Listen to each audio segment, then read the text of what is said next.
What is up, everybody? Thanks for joining me today. We're going to be targeting some largemouth bass using one of my favorite baits of all time, the tube. So before I could hardly even get my other camera set up and my gear down, I've been seeing constant blowups in this area. I think that's a sign I'm willing to take any leads needed today. I haven't been on the water in about 4 days, and I just really want to catch some nice bass today. So we're going to start out over here. Kind of see we got a point running out over here, which is going to be a good area. It's probably pretty snaggy though. We got this little man-made fishing thing, dock, but I got a feeling within our first couple casts we're going to be able to pull in a fish or two. Yeah, already blowing up over there. There we go. Oh, I still got him on. I thought I lost him. Hey, that's a good sign. I thought this rainfall might bring us some fish. Doesn't feel huge. He's not bad though. He's not small. Quite the fighter. There we go. That is a nice fish to start our day out.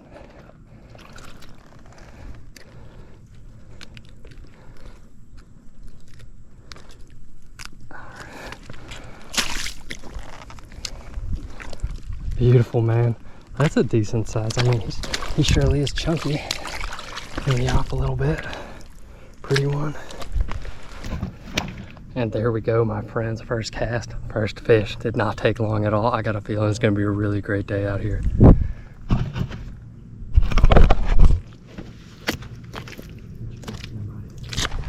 Let's get you back in, buddy. Oh, I'm sorry. I kind of... All right, there we go. So what we got going on with this water that you might not see. So we got kind of a point running out here, and it runs out a good amount of water. It slopes down on either side. We got a point running out over here too, so it's almost like a little bowl. I haven't caught too many fish out of this area. I really haven't fished it much. But with the amount of bait I saw in the water, I figured it would be a good place to start. It's looking like that might have been a good call.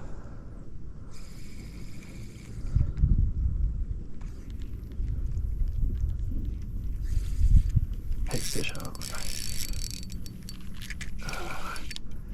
Doesn't feel too big.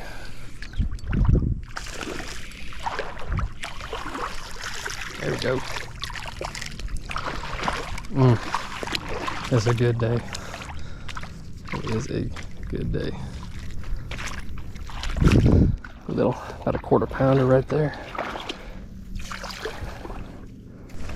I do want to investigate this point really quick where I've been seeing a lot of activity as well. Now this is a Strike King Bitsy tube. It's a 2.75 inch tube. I got that loaded with a Eagle Claw tube head jig, 1/8 ouncer. And this is green pumpkin, red and green flake. I like my tubes just a shade off the water stainage. In most instances, that's what I go for. Whether it be a little bit darker or a little bit lighter, most of the time I can get away with a green pumpkin, though I do carry some black ones with me for that really muddy water. I would be shocked if we don't pull a fish standing right up here.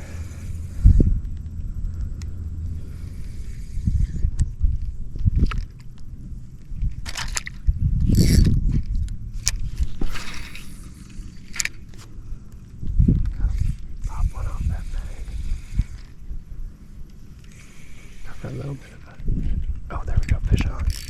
Different perspective is what I was about to say. Oh, little jumper.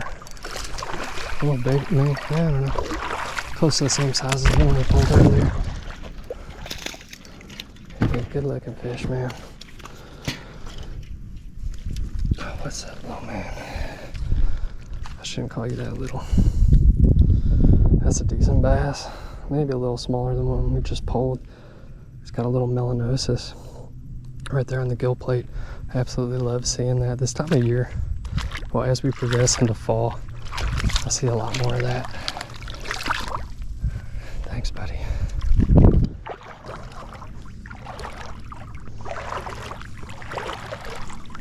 There we go. Give me something big. Give me some size out here. When it comes to rigging these, I'm super partial to that right angle tie, that tube head jig that eye just pokes right through the plastic, man, I just prefer working this bait that way. I've been doing it for a long time, but there's plenty of stuff out there for different environments if you're struggling with weeds, grass, that sort of thing.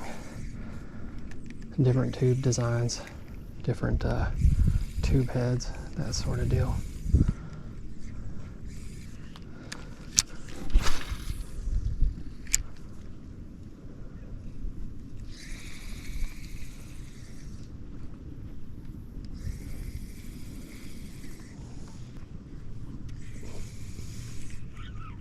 Good fish. Aggressive little one.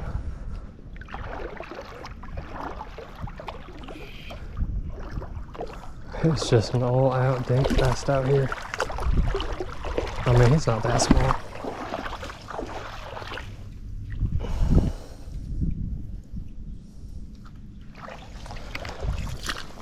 Well, they certainly can't resist the tube, man. They keep coming. Definitely not a size day, but we've caught a handful of these fellas.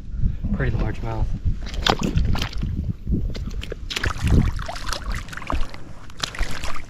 See if we can get another one on him. Oh, whoa. Wrong way, buddy. Here.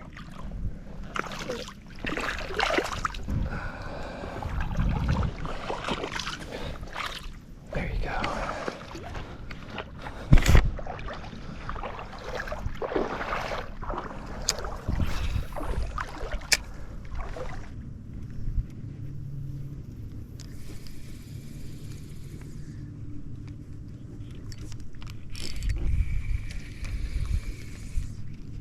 There we go.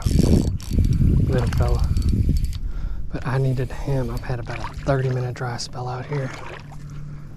Itty bitty.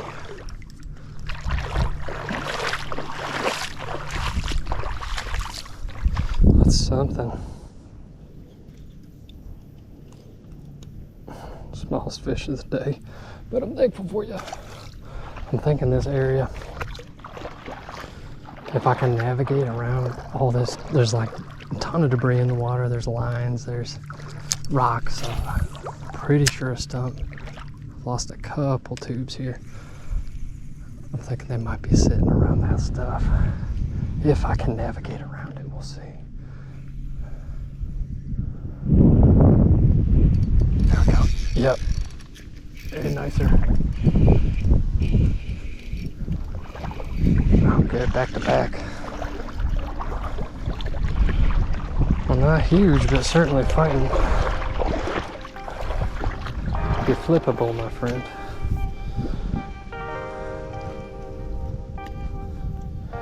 Pretty little largemouth.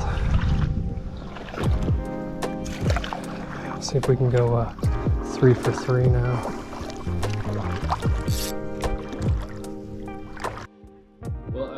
Enjoyed the video, had a great time making this as always. So that Dink Fest just continued. We were certainly on them. I probably caught over a dozen, but I ran out of interesting things to say and all the fish started looking to be about the same size, really tiny.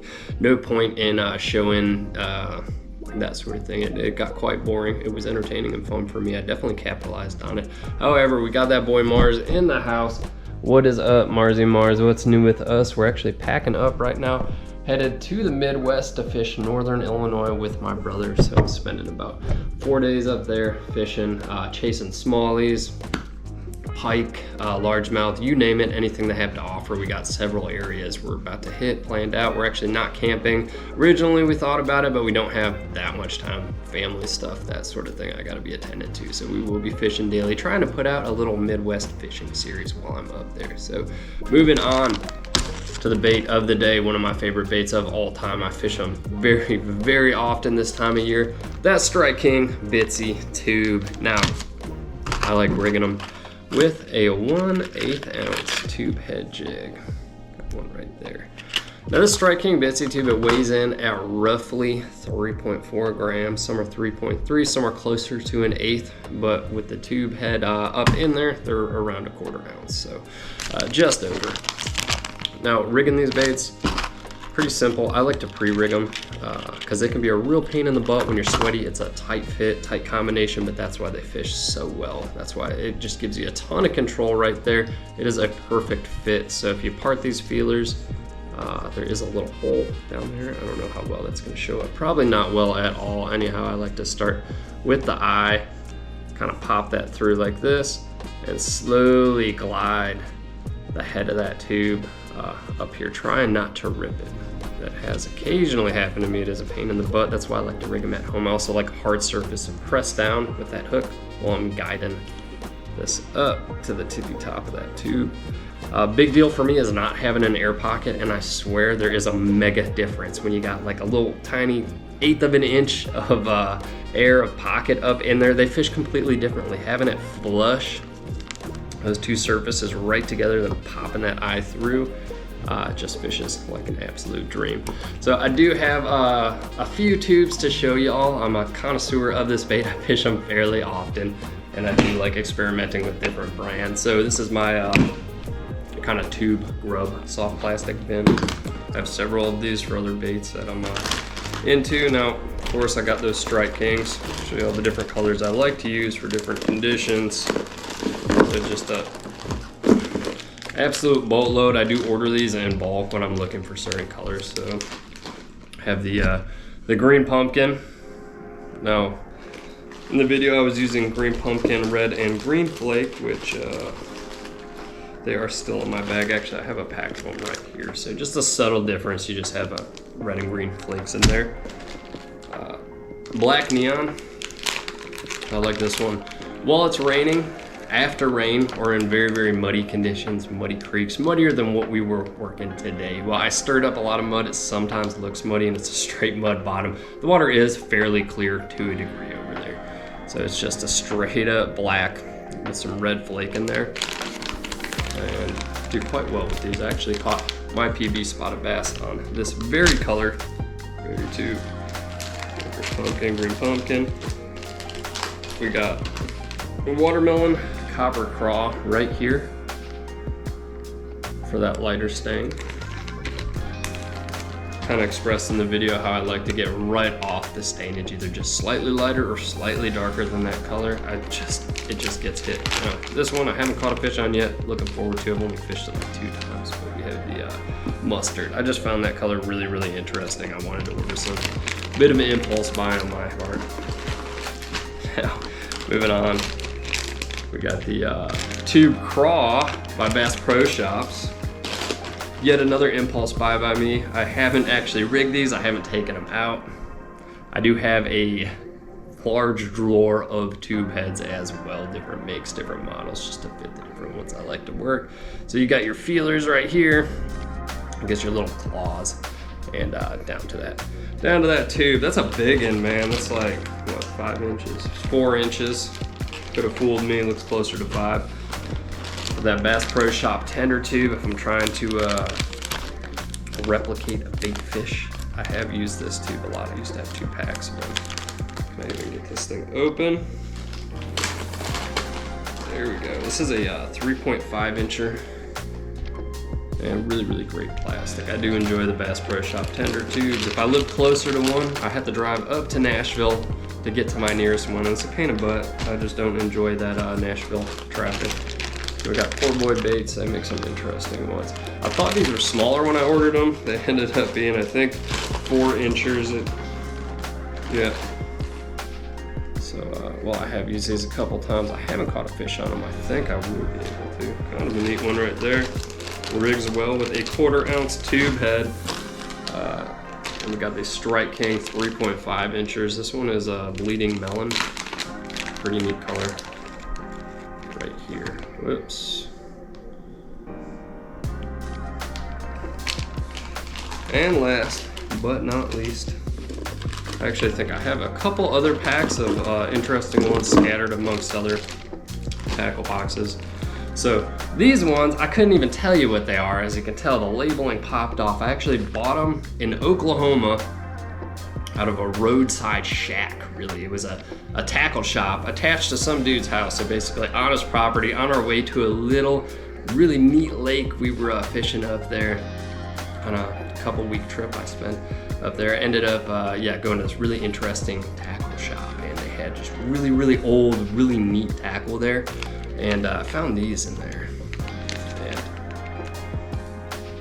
I was throwing them around. Like I said, the bag is just basically falling apart. They are old, they're still good, but I pulled a nice fish on them. I didn't have a scale with me, but it was probably close to 5 pounds out of a tiny little pond.